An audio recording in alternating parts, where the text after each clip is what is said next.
Bickley and Marotta mornings. Arizona sports. The local sports leader. Bickley Blast.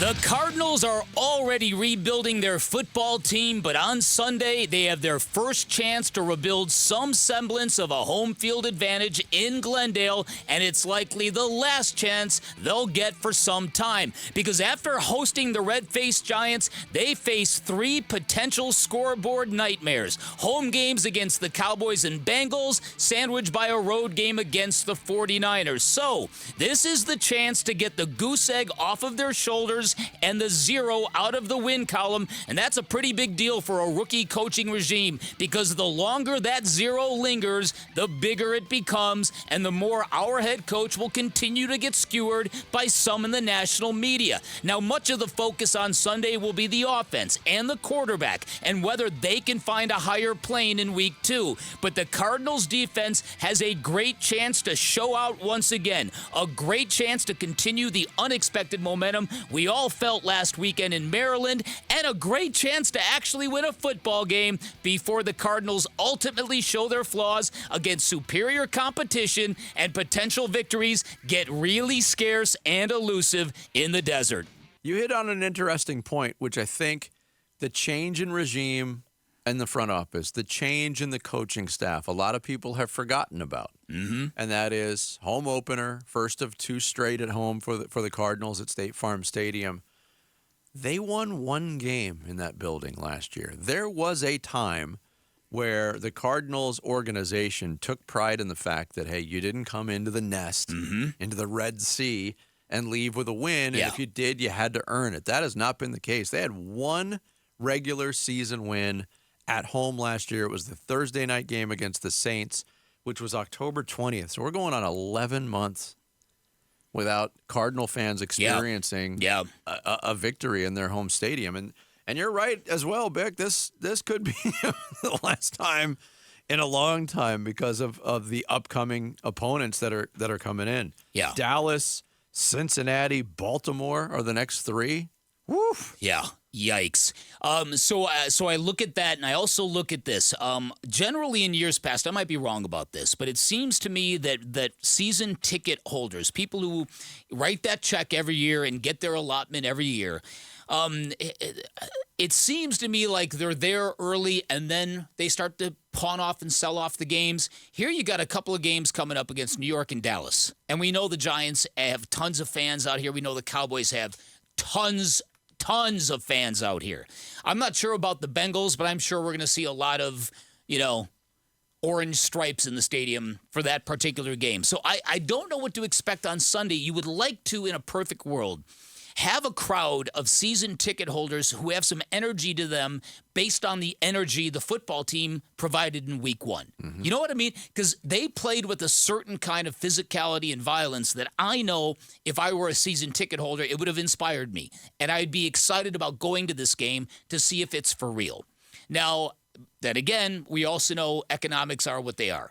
And this is a game involving the New York fan base. And so I don't know what it's going to look like. I don't know what it's going to feel like, but this is the first home game for this new regime. You'd like it to sound a little like a home field advantage. I'm not expecting, what it once was. No. But it would be nice if it were better than it's been the last couple of years. Because, you experienced it. I was in the building, too, in the second half of last year. It was almost like Cardinals fans that did go to the games, that held onto their tickets, defended their turf, if you will, were doing so begrudgingly. Mm-hmm. Because they didn't want the alternative of their seats being filled by the opposing fans.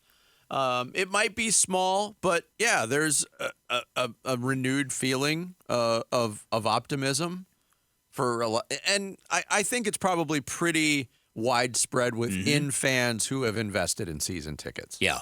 A lot of the Cardinals fans that aren't season ticket holders, I think, jump on and off depending on what happens. And I think that happens in a lot of NFL markets, quite honestly. Yeah, no, yes. And it happens everywhere with everything now. The resale market has overtaken the concert industry. You know that.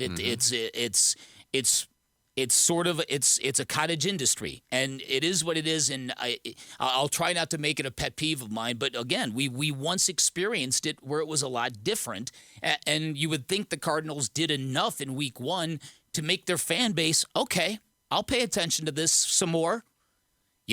Because after this week, I do think, and who knows what you're going to get from the Giants. I'm hoping you're just going to get a team with a real marginalized quarterback, right? Just kind of like you had last week. Which could happen just going in. I don't think Andrew Thomas is going to play. He's their best offensive lineman. Yeah. So he's marginalized already. When you go in with a questionable offensive line, losing its best member, and the Cardinals, one of the big bright spots was the pass rush. How much pressure they were able to put on Washington's quarterback Sam Howell in Week 1. 6 sacks. The pressure that they put on the passing game, 7 pass breakups in that game. They put up really good numbers. For a team that had that early taste of success on the defensive side of the ball, even with all the new players and the new coordinator at the front of it, that type of performance, you look forward to it because here come the Giants, marginalized again. You get that taste in your mouth. You want to taste it again.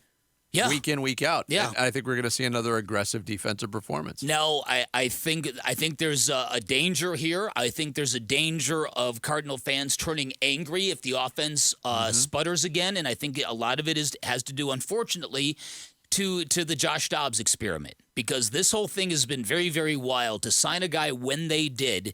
And to not expose him and not have the ability for him to play any preseason football, and then suddenly he's your guy in Week 1, that was very, very, it was jarring and weird for Cardinal fans. And when you saw how he performed, you're asking yourself, what is this all about?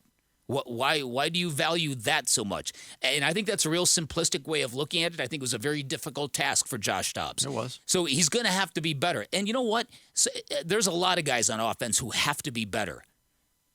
Some of these guys with speed have got to get open downfield. Keontae Ingram's got to do a heck of a lot better with whatever carries he gets. Yeah, he didn't get a ton of help in the run blocking from the offensive line either. A lot of those plays were doomed before he even touched the ball. That's where the play calling comes in. It does. That's why I referenced Drew Petzing and what he is going to be to this offense. Because if you get a flawed play caller, not good. Yeah, we've talked about, and it certainly was prevalent, not just here in Arizona, but all around the league in Week 1, this dink and dunk offense. And there's a great piece on ESPN.com this morning that Brooke Pryor wrote. And it's everything about it, what's happening in the NFL seems counterintuitive. In the whole scouting process, what do you look for in a guy at the wide receiver spot? You look for a guy who can stretch the field, guy with just tremendous speed and separation ability. What do you look for in a quarterback? There's a guy with a howitzer for an arm who can throw it 70 yards down the field. None of that's happening now. The number of deep passes in Week 1, I mean, they're at historic lows. Everybody is just doing, and it's because of the trends defensively, playing too high safeties, taking away deep passes in the middle of the field.